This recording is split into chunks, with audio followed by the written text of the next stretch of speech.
What's up, guys? Stony here, and I'm going to break down an opportunity we took on AU today. Now, the reason I really want to break this one down for you guys is I took multiple entries to get the same move, and that's how big time traders are going to do things. That's one of the things you guys are going to have to overcome as a trader who's learning how to be profitable and find their consistency is reentries. Reentries are hard because it puts you right on the other side of that psychological barrier of taking a loss. But there's things you can do, wait for confirmations, and you can get on the move. So I'm going to jump over to that and be a little patient with me. I got a sleeping baby. So if the video cuts out and pauses back in, I pause the recording so I can tend to him. But I really want to give you guys some good content here. So please watch till the end. It'll help you out. I promise. All right, guys. So here we are looking at AU. All right. So we woke up today. This is about at 3 a.m. I wake up at 4 a.m. So let's pop this one more time. This is what we were looking at when I first woke up. Now, the thing we were looking at for the day is a daily higher low push up for our structured trades. So for structure, as you can see, our daily is right here. So we had a 2 candle pullback leading to the higher high point that broke past these highs. That created a new structure point. The structure point is also being held up by a bull bear bull, which can be seen to me as an order block. Some other people might call it something different, but that's what I call it. We did pierce through the daily demand, and we created some demand below on the 4-hour. This 4-hour had somewhat of an order block, but I would just call it daily demand below higher low. Now, whenever you're in a situation where you can overshoot like this and it pushes you back up above the zone that you were intending to take a target on, I find that is a very bullish opportunity to get into the trade because we did not come up against these lows and then retest and fall down. We broke above and we're retesting from the top side. So that showed me the buying pressure from this liquidity is going to push us up and create the move that we're intending on taking. So pushing down to the lower time frames, the first time frame I do my analysis on is the 15-minute. So on the 15-minute, we see somewhat of a head and shoulders pattern here on lower time frames. You can probably see it on the 5. Shoulder, head, shoulder, no retest there. As you can see, this yellow zone here is where I'm marked out as my head and shoulders pattern on the 15, shoulder, head, shoulder. So I was waiting initially this morning for a retest here, but demand is demand. It's going to show up where it's going to show up. So what I did see is we were reacting from highs here. So if I go to the 15, when I started to eye my trade, and it's about right here is where I started watching my trade because we broke away and we found buyers. So my demand is forming on visually this range. So price started off here. We broke down to this would be the bottom of the range. And the way that you guys got to read price is, for me, in segments of ranges. And that's just because that is how price moves. So this range was created here. It broke down. This was an overshoot. Overshoots usually at a 1-2 combo. Break, retest, pushes back in. Generally on lower time frames, you're going to want to see a retest of that, which you kind of saw here, but I was not watching the trade at this point because this was during Asian and I do not trade Asian. So as you can see, it came back down. And then I waited for another range to form. So this is an idea you guys got to understand about time frame correlation. I knew it was happening on the 15. Am I going to enter on a 15-minute? No, I am not going to enter on a 15-minute signal because it's going to get me too far up. My target is going to be here at the last area that pushed price down on the 1, as you can see. So I cannot enter on a 15-minute signal due to the fact that entering on a 15-minute signal might yield me a 15-minute result, and that's not something that I want. So if I don't want the 15-minute signal, what do I want? I want the 1-minute signal. So I'm going to go down to the 1 minute and look for the same pattern because I generally enter my trades on break and retest of ranges. So as you can see, this emerged. We broke back down. Patience is a virtue. You wait. We get a push, initial push. This could have been an entry. It was a little off of the highs for me. I kind of wanted to go a little lower, so I waited on it. I'm just going to illuminate my first trade so you guys can see what happened. And we can time to show you the entry. So as we push up, this was my signal to enter. So I did not enter on this signal. I did enter on this next candle pullback. I did not enter on the close. I entered a little bit lower, got a good entry, thankfully, but it doesn't always work out like that. So the idea we were trying to push for is this retest needs to push higher than here. A little tidbit of information for you guys. The 5-minute impulse gives you a lot of information, or the 5-minute upon breakaways. So for me, this would be the first area we need to break. So that just gives me a little key point to know that if we can't break this area, that we're probably going to turn around. That could affect my decisions, but sometimes it doesn't because I do trust my bias.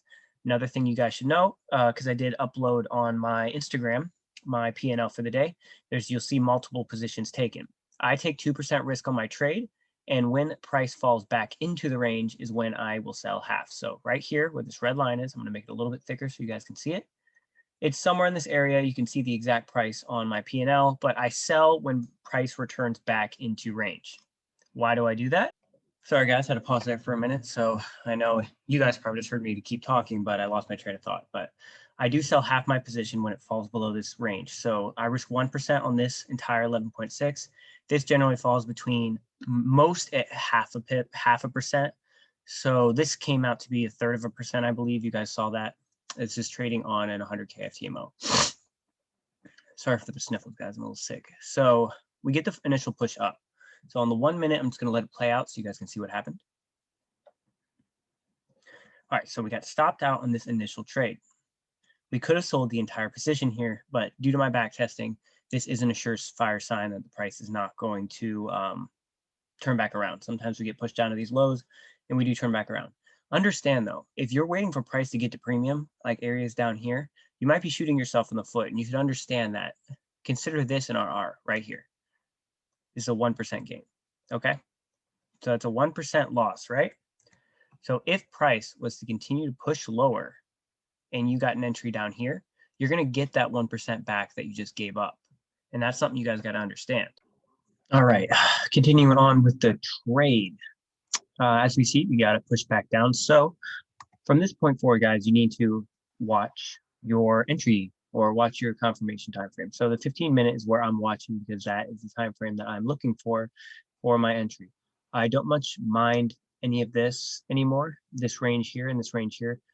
Actually, I pulled them aside when I exited this first trade because I don't like to use old confluences. You need to look at this trade as if this one never happened. How would you react to the chart if you never took that loss, right? Okay, so moving forward, I'm just going to highlight my second entry. This is a 3-piece. Moving forward, so my entry here came on what I would consider a overshoot. So we have our range here. We got a breakdown. The initial breakdown, guys, the initial push, that is what you really should pay attention to when you're watching for these reentries. This initial push is the volume that pushed market out. If we fail to break this level down here, then we're not going back up. So, and when you see these long candles, that's an overshoot. So you can say that the base is probably around here, as you can see by the two confluences you got, and this was an overshoot of that. So if we cannot break below that, this is an overshoot. Until that overshoot is broken, on the 1 minute time frame at least, that is not an entry I would take. So once we broke back inside the range, we retested it from the bottom side here and we moved forward. That is when I took my reentry. So I took my reentry in the formation of this candle, got a little bit higher than this one down here due to spread, but no big deal. So this trade was my second attempt. When I take trades at what I would consider the bottom of range, that would be taking these reentries from the bottom side, I always ensure that I go risk-free very quickly. So as soon as we get back to the top of the range, I go risk-free because price could just as easily as it could break out, it could easily come up and then fall back down. So this is why we need to go risk-free. You can't be afraid of missing out on the win.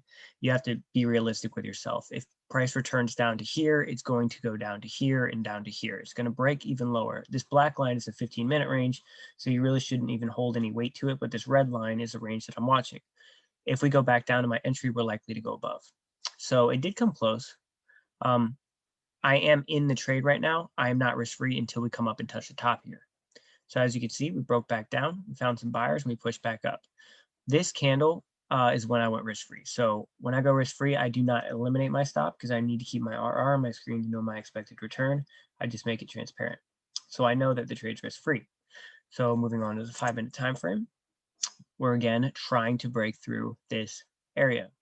Retested it, failed to break. So now you start to see the confirmations that it takes to get the entire play to come together. It's more than just buying and then just leaving it. So as you can see, price pushed up and it pushed back down and it stopped me out risk-free. So I took a 1.3% loss here on this first trade.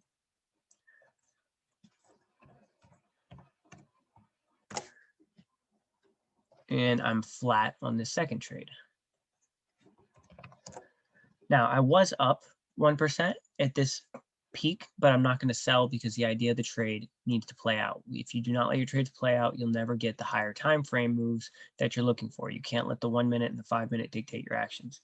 So as we push back down to the lower side, I decided, I might take 5 and just leave it alone.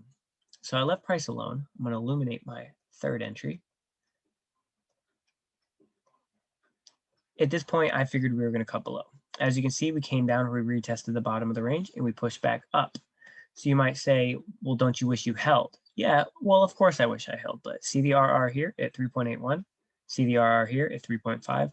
I gave up a potential 0.3% profit to wait for further confirmation. So what I was looking for was this 5 minute to break. I bought in, this is skewed, like right here. This candle right here was my confirmation. We broke out somewhat of a retest and we pushed back up. So I entered when we found more buyers. So you could be seeing that we overshot down here. We came back in, we showed a test, and then we pushed up. And that's when I got my third entry, again below the range. Now this one's a little bit different because 8:30 you generally get volume spikes. So here's your 8:30. So this is using kind of a session-based volume for this one. Now I could have came down and lost, but there's things you got to understand about the way I trade. The price could have turned around and came back down and stopped me out. But this trade here was a potential 8% gain with a potential 1.3% risk. This trade here was the same. Now, it wasn't an 8% gain because we hit 4. It was a 7% gain with a potential risk of 0 once we pushed out. This trade here, I took it reduced risk because we were pushing towards the end of my session. I did buy full initially, and then when we pushed up and we stalled a little bit here, I decided to close off half. I didn't want to put more risk out. And that would be the mistake, I guess you could call it. I should have kept full leverage on that trade, but I honestly needed to leave the trade alone because I had other things I had to do. We broke through my confirmation range, which had been this 5 minute range. So I wasn't worried about the trade beyond that point. So at that point, it's either going to go or it's going to come back in. And if it comes back in, it's likely to break down. There is some higher time frame patterns you could have seen that head and shoulders came into play, shoulder, head, shoulder. And we do have a higher time frame head and shoulders that came into play, shoulder, head, shoulder over here, which probably could be seen better on the 30, shoulder, head, shoulder. So at that point, it's just holding game. So we hold the price and we wait for it to go to target. So it took 3 opportunities to get this 43 pip move. But as you can see, and that's why you have to stick with your trades, stick with your biases and understand what you're doing. Now, all 3 of these entries had confirmations behind them. My confirmation here was met, and that's why I took the trade. When we came back down, my confirmation for this entry was the spring that pushed me in, and then that confirmation was met.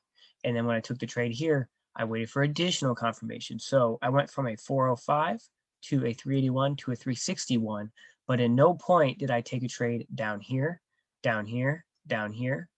I didn't take the trade down here, and I didn't take the trade down here. And you might ask, why does that matter? You cannot be buying, re-entering your trades when we're pushing farther down. You think in your head you're getting a premium price, but you're not getting a premium price. You're putting yourself up for a lower probability win. I would rather wait for another sign to get back in and then take a trade as a new idea rather than as an old idea. So if I eliminated both of these trades, you would see that that would have been my initial trade. And that's how you have to see things. You can't see things as I'm going to get back in at a cheaper price to try to make back the loss from your first trade. I ended up making 1.6% on this trade after taking away the loss I took over here. Had I kept the other half of my leverage, I would have made about 3 or 4, upwards of 6% total in the position. I'm not that pushy with it. I was fine with what I had, and I don't like to over leverage when I'm not at my chart. So you guys saw on my Instagram, if you tuned in, what my returns were on this trade. So just to clarify, the initial, I lost $1,300. And then when I got back into the trade, I did some skimming off because when I entered the second trade, I over leveraged a bit because when I enter my second trade, I just use the same entry as the first trade. And as you can see, the RR, my stop was wider, being 13.5 compared to 11.6. So the little tiny sells that have a little bit of profit in my P&L on that trade are due to me skimming off extra leverage. I never hold extra leverage, even if I buy it unconditionally. The reason I kept the stop size was because I didn't have time to recalculate. I just re-entered at the same position size. And then when I saw that was less, I cut off. And then finally, you'll see a small sell. That's me cutting the other half of this position. I usually wait for it to go back into range, but we are farther up. And if it came back to the top of range, it would go into range. And with it going down here, I'm risking 0.75% rather than the 0.5 to 0.25% I usually break the risk on the other half of my trade. So this was a 1% trade, panning out to 3,600 for the win. So that's it, guys. It was a good trade for me, and it was a good day. If you guys have any questions, message me on Instagram at Stony Financial, and maybe comment down below if you guys like these detailed breakdowns and, kind of give you guys a glimpse of how a real trader trades. So thank you guys for listening, and I'll see you around.